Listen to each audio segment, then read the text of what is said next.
mangga. So, ayan. Hiwa tayo na ang kamatis. Ang kamatis na pampaganda ng kutis. Char. Ayan guys, naghiwa ako ng kamatis kasi magluluto tayo ngayon para sa aming hapunan. Walaan nyo kung anong hapunan namin. So, ayan. Siyempre, pag may kamatis, dapat meron sibuyas. Diba? Sibuyas na ewan ko, napakamahal ng kilo dito sa atin sa Pilipinas. So, yan, sibuyas, siwa.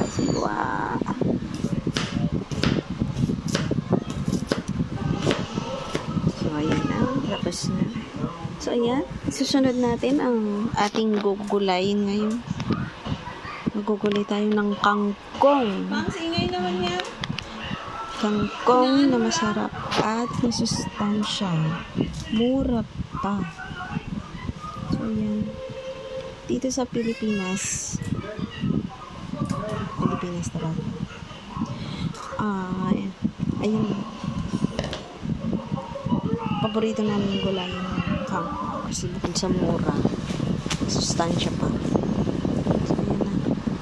So, tinanggal ko na yung mga hindi dapat isama. Yung mga dahon na manilaw-nilaw, syempre hindi na natin isasama yan. Kasi parang hindi na siya maganda, kumbaga matanda na siya, so kailangan natin ng mga maganda pang dahon. So ayan, malapit na matapos. So ayan lang ang proseso, napakadali.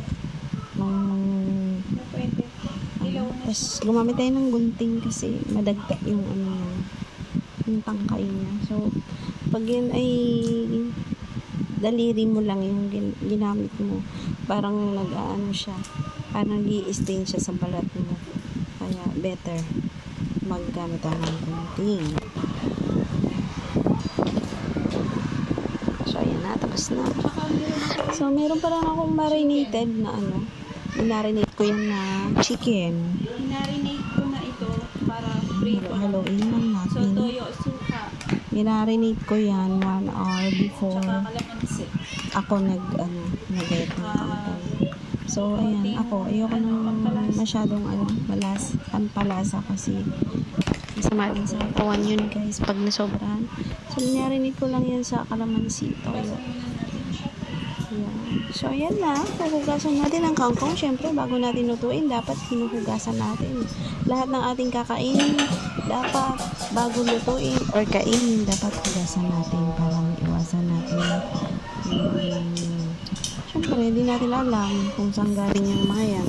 So, ayan na, nagpainit na tayo ng mantika para sa ating chicken. Ayan. Habang nantay natin na uminit ang mantika. Siyempre, kumakain ng prutas. Meron akong saging, apple, may saba din ako. So, yung rambutan na isa sa favorite kong fruits. Guys. So, ayan lang. Lutuin naman natin ngayon yung kangkong. So, ayan. Para hindi masyadong mahaba. Pinaiksi ko na lang kasi alam ko naman, alam niyo rin naman paano bisahin yan. Diba? Kailangan naman. Parang hindi kayo masyadong maboring sa aking pagbablog.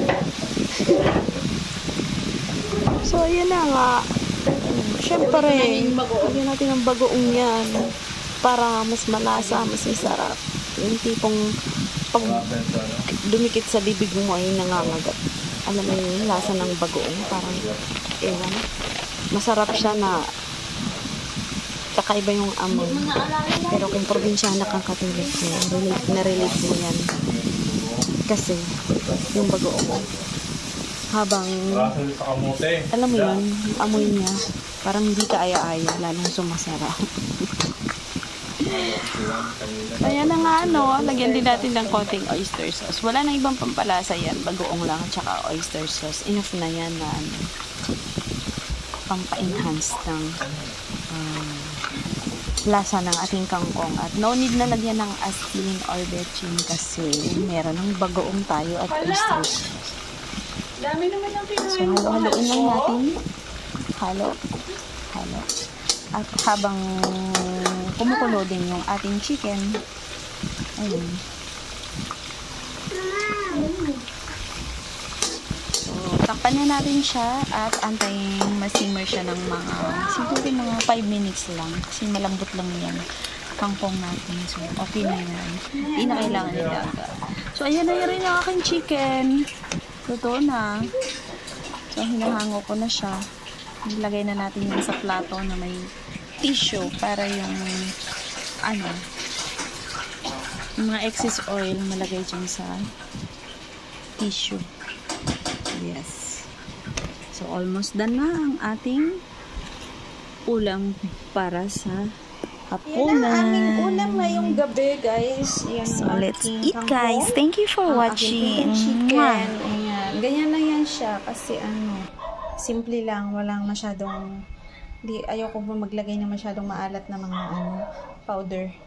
So, ayan ang sabaw ng aking sinigang na hipon nung kahapon. Masarap pa kasi siya. Kaya, ayaw ko siyang pakawalan. Let's eat!